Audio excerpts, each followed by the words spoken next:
So the most common question that Jackie and I have gotten throughout this whole homesteading thing is why we homestead and how this whole idea got into our heads that we were going to do it. So on this rainy day, when I really wish kind of I wasn't homesteading, we're going to talk about that.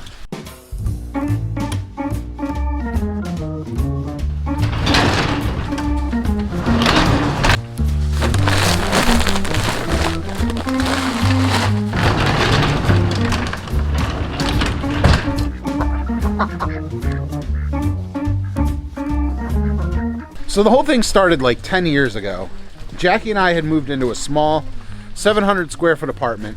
It wasn't too far from where we live now. It was maybe like a 20-minute drive. And we were both pretty food aware individuals. We like to eat local. We like to shop at farmers markets. I'm gonna ask you just one more time, and it's local.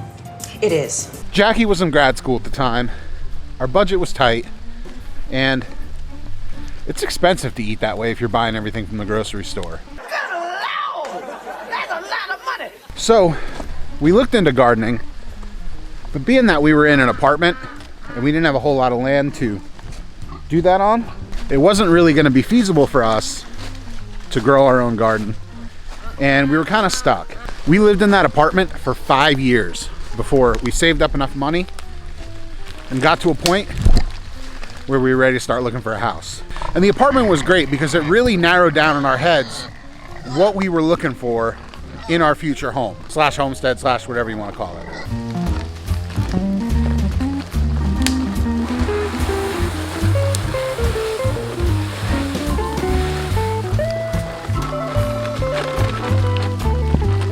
Only another couple weeks on these guys and then they'll be headed off to freezer camp. Really happy with how these pigs turned out this year, despite some of the misgivings we had early on, which I'll link a video to up in the corner.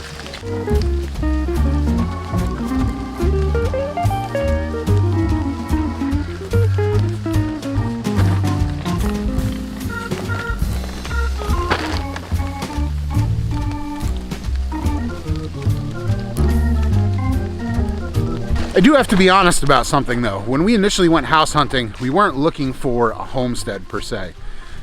We were looking for something with a garden, and we were looking for something with land because I'm a hunter and you need land to hunt. So we set about house hunting in 2016 and we found our place pretty quickly, within like a week actually.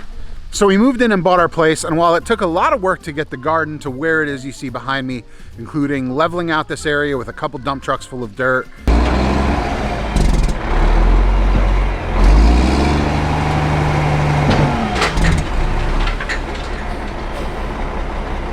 and building raised beds and filling those raised beds with soil from off-site, we got the garden set up pretty well. One of the issues that we ran into though is that hunting is not necessarily as cut and dry as it seems to a lot of people. There are years where I won't harvest a deer, maybe I'll harvest some small game, but you can't survive entirely on eating squirrels and things like that. So we decided that we wanted to take a little bit more control over the protein we were eating, the meat we were eating, and we got some chickens. What do you think?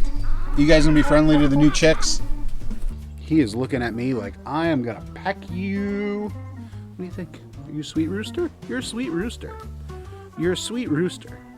And we built the new Hampshire hut that you see behind me. Now, we still have a few of our original chickens from the group. Molly and Dottie are the two Wyandottes that you see behind us there. There's a blue Andalusian somewhere that's named Sassy. She's one of our original chickens.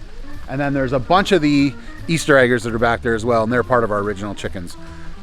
But as chicken math goes, and anybody who has chickens knows, that was a rhyme right there, you always end up adding chickens. You never end up with just 10 chickens, because 10 chickens turns into 20, 20 turns into 30, and eventually you end up with 40 chickens like we have right now. And they were great. They helped us take control over eggs. We have as many eggs as we need. We give eggs away to friends and family. We sell eggs to people that need eggs locally, and that's great. We love it.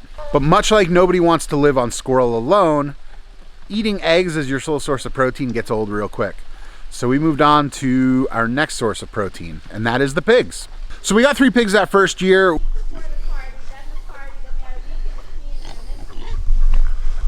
Who's a good pig?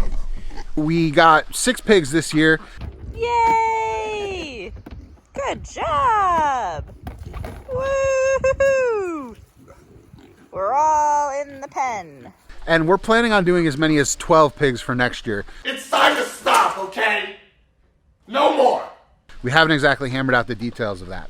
However, we very quickly moved beyond homestead into what I would call small-scale farming. And it's been debated. Morgan over at Goldshaw Farm has discussed the difference between hobby farms and small-scale farms and homesteads. And we still call ourselves a homestead because we're growing our meat even though we sell some of it. We're growing it mostly to sustain ourselves. So what is the end goal here? What are we trying to accomplish with this whole homesteading thing? Why are we here? In a nutshell, I don't know what we're doing here. What's the matter, Pop? I'm confused. We decided to homestead because we wanted better control over the food we were eating at a cost that we could relatively afford. And it hasn't worked out here on the homestead where anything that we're producing here, whether it's a pork chop or an egg or a head of cabbage or a bag of peppers, is cheaper than we could get at the grocery store.